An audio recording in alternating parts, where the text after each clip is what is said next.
Okay, welcome everybody to this special broadcast on NDTV's YouTube channel on the day when the Finance Minister has finally announced some very big tax cuts, and it's got the markets excited, it's got corporate India excited, and they believe that now finally these are the sort of measures that the Indian economy was waiting for. Or is it? Well, to answer that and to make sense of what we've just heard from the government, I have with me Sachin Jolly, who's a partner at the legal firm DMD Associates, and tax is his area of expertise. So Sachin, welcome to our broadcast. Thanks so much indeed for joining us.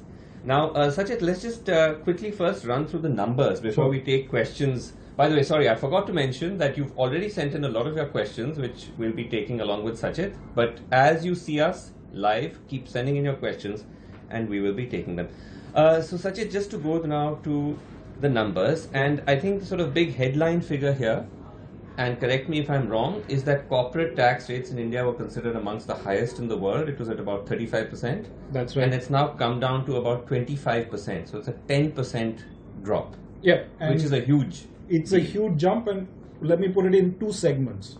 For all existing companies, which are in production or in services or anywhere else, you have a fall from effective 35% tax rate to 25.17, like you said. Right.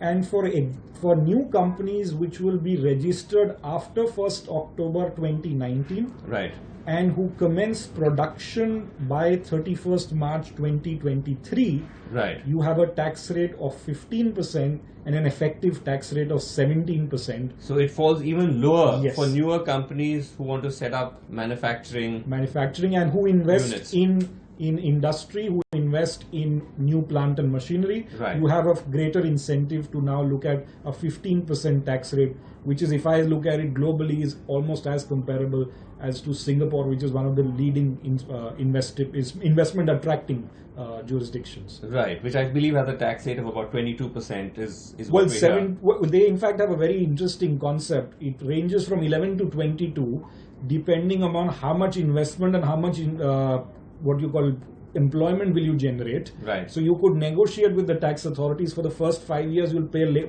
tax at a 11% or a 12%, which will keep increasing later on. Okay, so this is where now we're at. We're now taxing corporates at the level at which some of these very tax-friendly countries are doing. But one caveat that they've added is that if you avail of this, you have to forego any exemptions. Yes. What does that mean in simple terms? So let me explain it to you. Let's say you have an industry set up in a backward area. Right. You are given some tax holidays, like you are given 100% profit exemption. Right. If you are in a SEZ or you are in a special economic zone, any exports that you make and you get foreign currency in, you're given again 100% tax holiday on that, right, on your profits. Okay. If you claim any of that, then you can't opt for this 25% regime. I see. So you have to choose between the two. Between one and the other. Okay. Just to complete that, yes, in fact, what you could also do, and which is a very, I would say a very interesting proposal, that after you've completed the tax holiday of 10 years,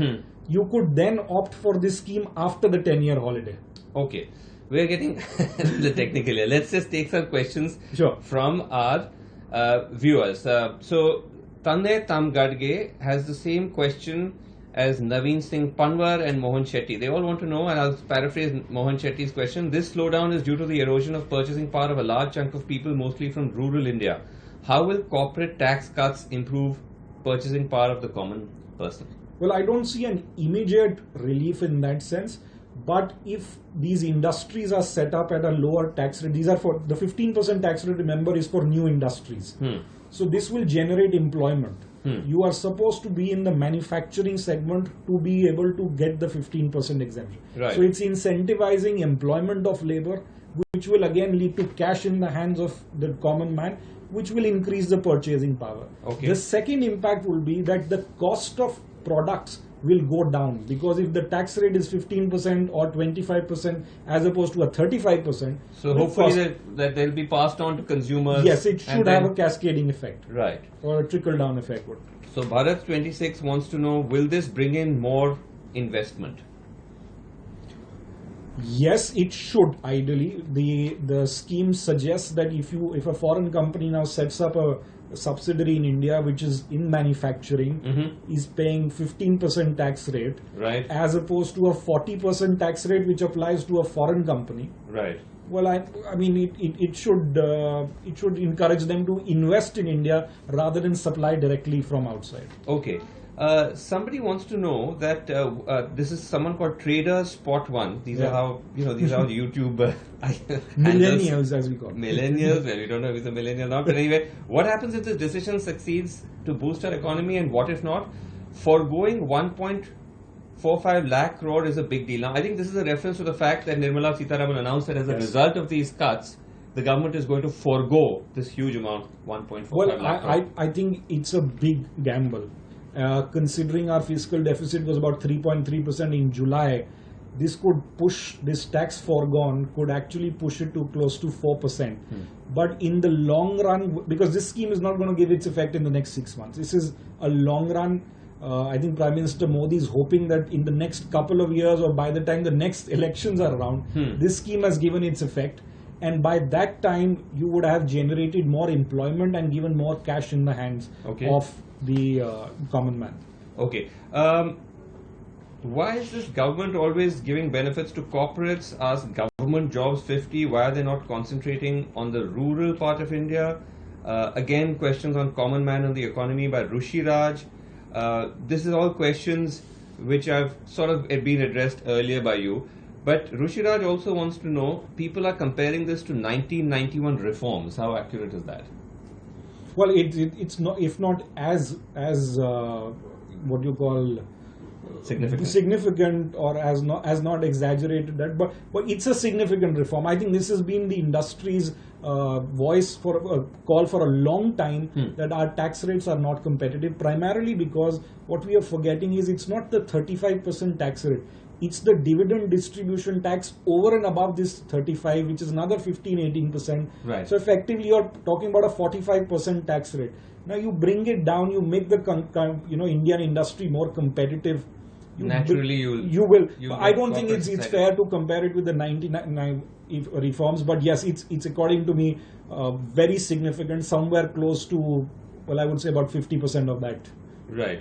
Also, Sachin, there was another announcement I wanted to get. No one has asked about it, but let me ask you about it, because they've also said something about rolling back something called the enhanced surcharge on capital gains of equity sale, which is what I think has excited the markets. Yes. In simple terms, what does that mean? In fact, you would have heard about what they call the super rich tax in the budget this year, which is that they increase the surcharge on the tax to a level where certain people were paying tax even as high as 42% of their income. Right. What they've said now is that enhanced surcharge will not apply if you are selling a stock which is a listed stock. Right. But this exemption again is only available to individuals or body of individuals and not to corporations. I see. Okay. So it's only sort of high net worth individuals. Or people like you and me who have some holdings on the stock exchange. These are listed securities which we are selling. Right. And we paid STT, so they said we will not apply that surcharge to you. Okay. Unofficial kingpin wants to know how will the government fix the revenue shortfall in the hit it'll take by decreasing corporate tax? Well, I'll tell you another unofficial kingpin reply to that. They've already got it from the RBI as a windfall. It's almost exactly the same amount. It's almost exactly the same. So there goes that windfall. Yeah. All right, Sachin, we're wrapping up here on the feed on this chat. But tell us just very quickly, what are the one or two things that you immediately now expect as a result of this? If you see the immediate comments from industry, they have welcomed it. Even the auto sector, which has been the most hit, has come out saying this is wonderful news. This will encourage us to lower prices on cars and so on and so forth. They have though been demanding a GST cut. Absolutely. The GST Council is meeting now. I'm not sure what they're going to come up with. Most likely they'll say no, especially after this. But do you think that this itself will be enough to get, for example, the auto sector? I think it would have some impact, but I don't think it having a great impact in the next 6-8 months. Right. also because of the transition from BS4 to BS6. Right. A lot of people are today hesitant in buying cars because they know BS6 cars will have to be launched. There's no point in buying BS4 cars because they may run their entire tenure of 10 years, but there'll be no after sales for that. So a lot of people are waiting for BS6 cars to come in. So I don't think the tax incentive in itself will give any fillip to that industry. Although I saw the Maruti stock jumping up from about 6,000 to 6,500 in Monday itself. So I think the market is rejoicing. Right. I don't know whether the industry... RC Bhargav will be happy with that.